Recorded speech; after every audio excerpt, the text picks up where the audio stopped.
Trump is being scrutinized. I think that's the best word for it.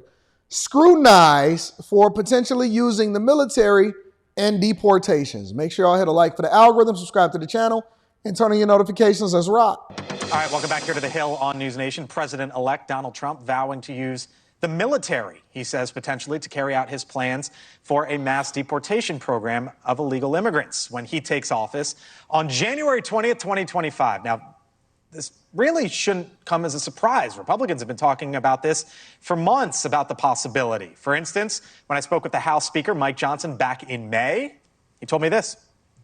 Do you think the military could be used?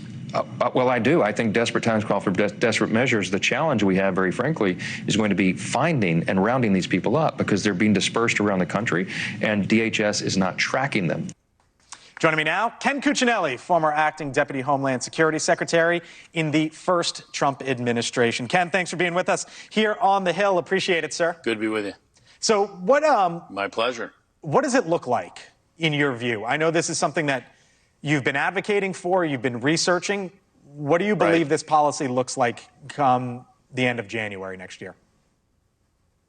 So I think the end of January and into February, you will see our military used between legal ports of entry, especially on the southern border, to finally gain control of that border. And so all immigration, all passage of any kind will pass through legal ports of entry only. And so it'll be under control, and people to get in will have to be legally allowed to enter. So that'll be step one. Doesn't that sound aspirational when you say everyone? You really think that can happen? Well, I don't think you ever reach 100% of anything, but certainly that's the goal. Some way, someone, somewhere could be missed. But the point is to make it impractical. If you're sitting in, pick a country in Central or South America, because they still have the biggest numbers coming into the United States, and you're asking yourself the question, am I going to spend my life savings on some coyote to get me into the United States when what I see happening at the border is a complete blockage? The answer to that is no.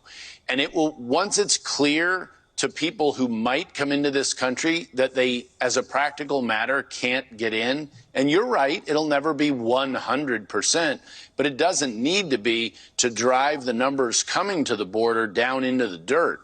And he'll do that using the military between the legal ports of entry. I don't understand what's so difficult. Why are people melting down about leveraging the military at the border and to be using them for mass deportations? I thought that the military, and correct me if I'm wrong, I always like to, look at the chat to figure out whether or not we on the same level and we in the same place, because the chat is my co-host. Maybe I'll put the chat stuff up there at some point. But I'm trying to always figure out what is so difficult and why is it wrong to protect American borders, A. And then B, if the military is being paid by taxpayers and they're supposed to support our interests, why can't we use them to protect our own borders?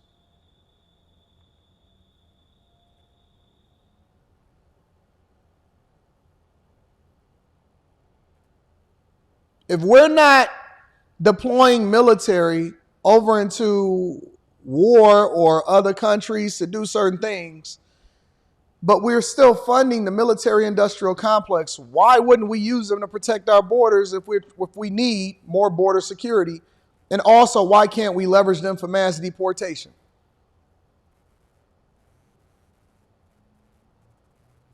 What's the problem? Oh, I get it, because you got friends that came over here illegally. You have friends that walked over into the United States of America and they wasn't supposed to be here. Okay, well, let me ask you a question. Thank you for the Cash Apps. Thank you for the Super Chats. I appreciate y'all. Let me ask you a question. If you do something illegally or you come over here illegally, and this is an honest to God question, I'm curious to the people in the chat. If you come over here illegally, right? How long, and I want to hear y'all answers inside of the chat. I'm looking at y'all. How long should you be over here illegally before we should feel bad about getting you back to where you came from. And and I want y'all to give me a real humanistic answer. And the reason that I say that is because there are people that are saying, oh no, you're going to make people sad. You're going to break up families. You're going to do this. You're going to do that. And so it's people that's come over here illegally, respectfully, and they've established families and, they got a job and they got cultures and all of this stuff. And they created their own, whatever, restaurants and all of this stuff, right? And they've created a life over here, but they came in illegally. How long do we hold them accountable for coming over here illegally if they haven't at some point transitioned or got lucky enough to then be a legal citizen of the United States of America? Are we supposed to have more compassion because you've established a life over here? Or do we still stick to the law? And this is the moral problem that we have inside of the United States of America, because we're more passive than other countries. Other countries, you go by the book, you do what you got to do, you deal with what you got to deal with, and either you in here or you up out of here. That's what other countries are like. Here in the United States of America, we play on people's emotions. And I get it and I understand it, because let's just say, for example, your daughter or your son got a friend in school and they tell you, oh my God, we're scared because we may get deported and all of this other type of stuff. But then they built the bond and then they come home and they say, oh, Dad, Mom, such and such's family is trying to figure out how they can stay here. And I love them, but I don't want them to go. Are they or should they get deported because they're playing on our emotions and then we uphold the law? Or do we pick and choose where we have compassion? And how complicated does that make the situation? That's what I'm asking. Some people saying stick to the law. Some people saying King Architect says 10 years with no crime. Okay, so let me ask you the question, King Architect. 10 years with no crime. First, the crime was you coming over here illegally. Okay, cool. But 10 years with no crime. So if you do that, do you then open up Pandora's box for other people to come here illegally and hope that they don't get caught over the next 10 years? And then that's the pathway to legalization as far as your citizenship inside of the United States of America. Then I'm asking these questions because we use these blanket statements, but we're not applying them. And then on the other side, I don't think that people are passionate about hearing about it. Why? Because it doesn't affect them personally, or you don't know anybody personally that's going through it. So I am largely of the ilk that you have to upload the law, because the minute that you then mess it up for one person, you mess it up for everybody. Kind of reminds me of the student loan forgiveness thing. First of all, it was taxpayer dollars. It wasn't Biden bucks. Secondly, if you give and you forgive people student loans just in order to get elected, how come the people that come after you can't go and get a basket weaving degree or get a bunch of debt and then come to you and say, hey, but you forgave their loans.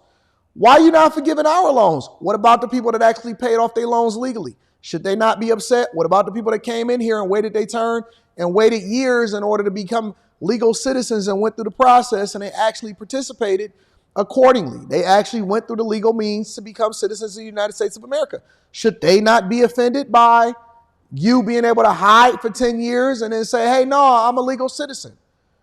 Is finessing the system enough to justify our emotional connection to people then saying, well, we don't want you to break up families, or we don't want you to deport people that wasn't supposed to be here illegally in the first place? That's all I'm saying. Let's continue. What parts of the military, what resources or assets? How does that happen? Well, first of all, on the border, this is a very low. This is a physical presence of people and reconnaissance assets. You're not talking about tanks and planes and so forth. This is just having people there to stop others from entering the country, and you use the recon assets to know they're coming.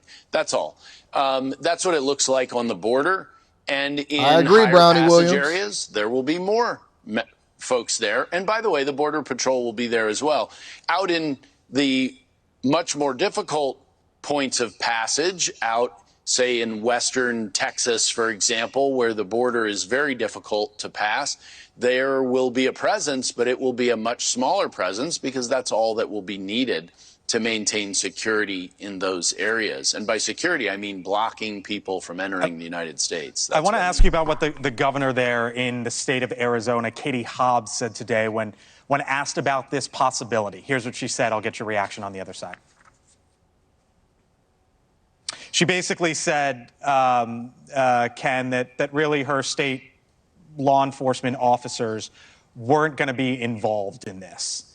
And I wonder, Ken, that if governors say, you know what, we're not going to be helpful, do you actually need state law enforcement and state police to carry this out? Or at the end of the day, Donald Trump is in charge of the federal aspects of the government and states never get involved to begin with? Yeah, you don't need state help to do any of it, but particularly the border security is truly properly a federal responsibility. Texas has been taking steps using their self-defense powers under the Constitution, but it's been pretty meager, really. Where the state participation can really increase your efficiency is in the deportation effort, particularly with respect to anyone who comes into contact with their criminal justice system. So, meanwhile, while everybody debates the use or the validation of leveraging the military in order to make sure that they protect our borders and in mass deportations, J.B. Pritzker is aligning himself with Brandon Johnson, the mayor of Chicago, and we're going to get to them later on today, about making sure that they raise the alarm and plan to fight Trump in mass deportations. And then we have to ask ourselves the question, why? In Little Village, there is a looming sense of uncertainty about just what President-elect Donald Trump will do with his deportation plans for undocumented people. But the thought of him using the military is raising alarm bells in many circles. But imagine this, on 26th Street or Michigan Avenue, tanks coming down our streets. This will be the new Tiananmen Square. You know, honestly, I think that these people should be, when people say like stuff like this, and they're actually a politician, which means that he's one of the aldermen inside of Chicago, they need to be removed from their job, or they need to be getting the dock they pay or something like that. They have to be reprimanded immediately, because to paint such an extreme situation is the dumbest thing. You know, last night we were on a panel, and Jamisha said, and all shout out to Jamisha because she was a great panelist last night. Jamisha says, Anton, people in the government should be the ones to audit the government. They're the ones that know the system the best. And I said, wait a minute, y'all got a school teacher, a former school teacher over there in Chicago, running the mayor's office into the ground, and that's one of the reasons why y'all always have budget deficits and making the worst decisions. What makes it y'all think that y'all more qualified to run a multi-billion-dollar business, because politics is a business, and the United States of America is a business first, above somebody like Elon Musk, who's been in business since he's basically been a part of the PayPal mafia? This guy just said there's going to be tanks rolling down the street. Man.